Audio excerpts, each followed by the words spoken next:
안녕하세요. 1월 17일 금요일 마이드라에 오신 여러분들을 환영하고 축복합니다. 오늘로써 욥기를 마무리하게 됩니다. 다음 주 월요일, 화요일, 수요일은 제가 신년 목회자 세미나에 참석해서 마이드라는 3일간 쉬도록 하겠고요. 목요일 날부터 잠언을 묵상하고자 합니다. 잠언은 인과응보적인 규범적 지혜를 가르치는 책입니다.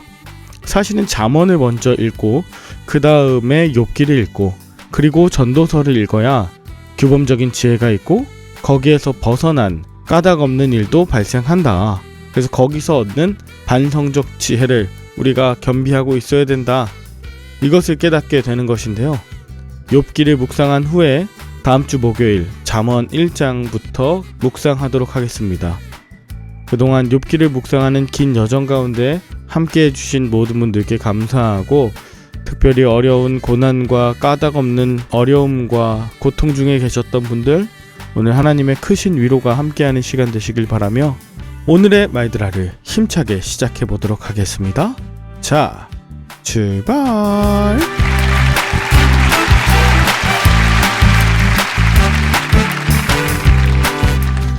오늘은 욥기 42장을 묵상해 봅니다.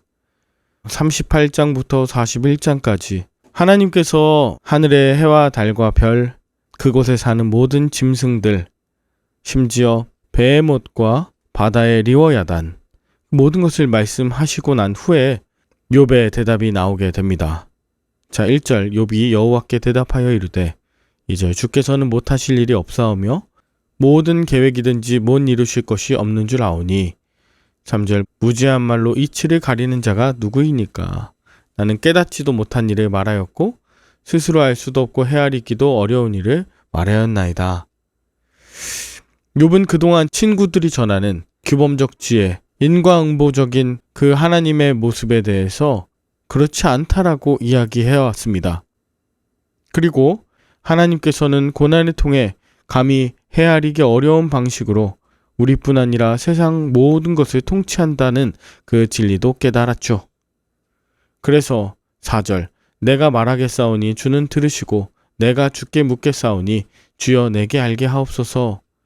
내가 주께 대하여 귀로 듣기만 하였사오나 이제는 눈으로 주를 배움나이다. 욥은 굉장히 담대하게 하나님께 말씀드리고 있습니다. 하나님과 자유롭게 대화하는 것이죠. 그리고 전에는 귀로만 들었다, 이건 율법적, 관념적, 종교적으로 배웠는데 이제는 욥의 앞에 나타나신 하나님을 직접 만났기 때문이죠.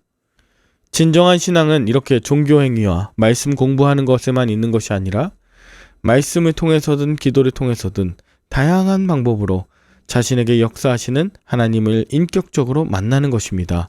그럴 때에 하나님의 살아계심을 알게 되는데요. 6절 그러므로 내가 스스로 거두어드리고 티끌과 제 가운데에서 회개하나이다. 자, 욥이 지금 회개한다고 얘기하는데 무엇을 회개해야 합니까? 욥이 도중에 변했습니까? 욥이 악인이었습니까?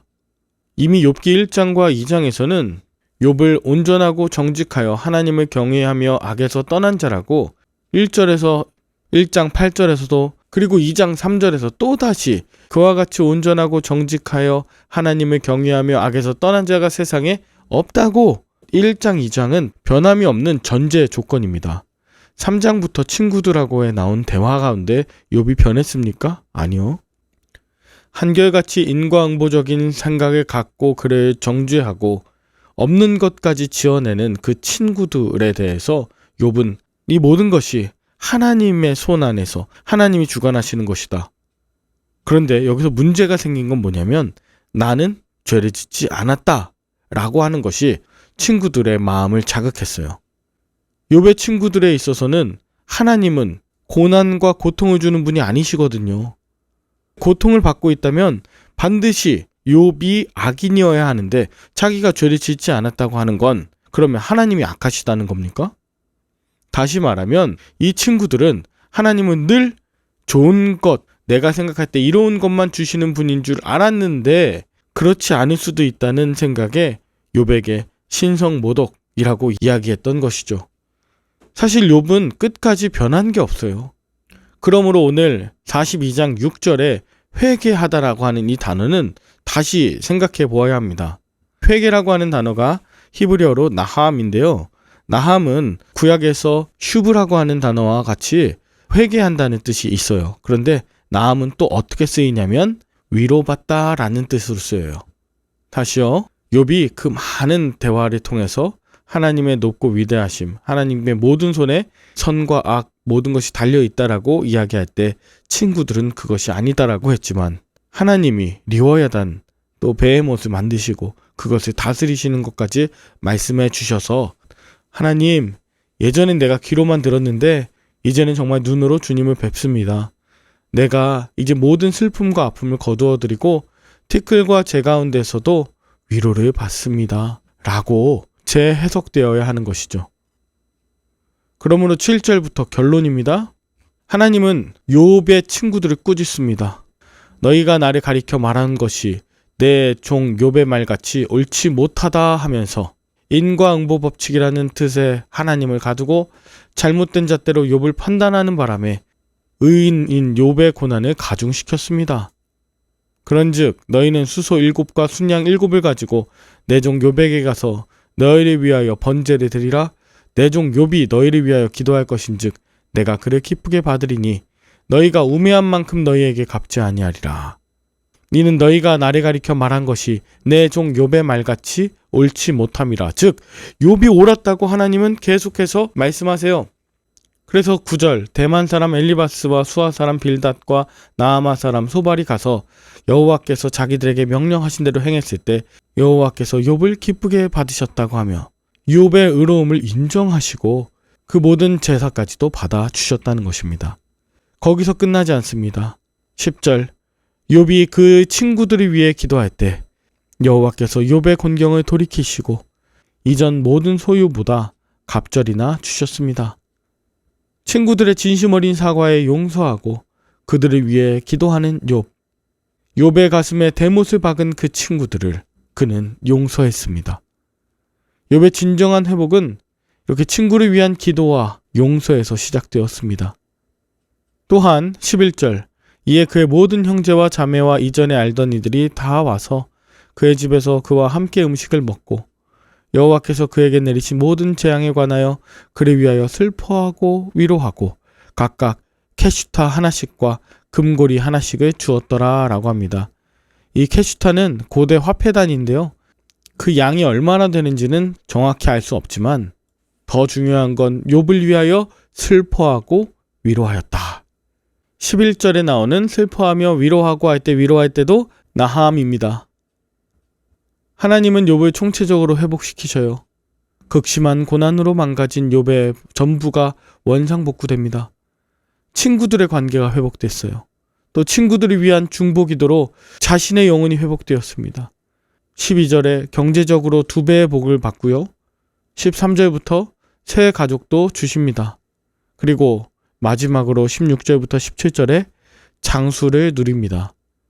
이 모든 것이 욥의 고난과 신실함에 대한 보상이 아니라 까닭 없이 거저주시는 하나님의 전적인 은혜예요. 이 욥의 결말이 바로 우리의 결말입니다. 인과응보적인 방법에서 2배를 받았다. 그러니 우리도 뭘 하자 이게 아닙니다.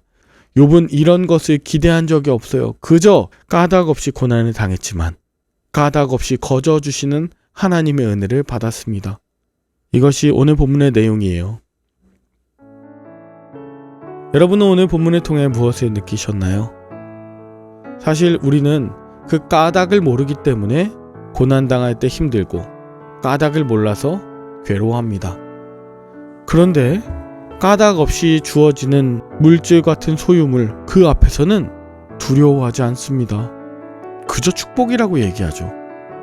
까닭 없이 받는 고난은 축복이라고 여기지 않습니다. 내가 모든 까닭을 다 알아야 된다고 착각하기도 합니다. 사랑하는 여러분, 사단이 까닭 없이 하나님을 경외하리이까? 물질을 뺏으면, 건강을 뺏으면 하나님을 원망할걸요?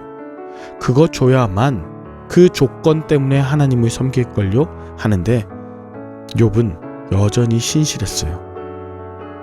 오늘 42장에 이를 때까지 모든 것이 하나님이 주신 것임을 잊지 않았어요.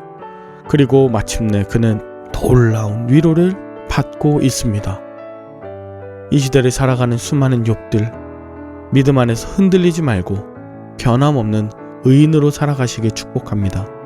하나님께서 저와 여러분들의 위로의 날을 반드시 허락하여 주실 줄 믿습니다. 함께 기도할까요? 하나님 아버지, 전에는 귀로 들었던 주님을 이제는 눈으로 배웁습니다. 진정한 회복인 용서와 위로를 온전히 받는 욥처럼 우리의 삶도 하나님의 은혜의 날을 기다립니다. 그리고 그런 은혜의 날로 살아가기로 결단하며 여전히 아낌없이 나누고 용서하는 삶을 살길 원합니다. 위로하는 삶을 살길 원합니다.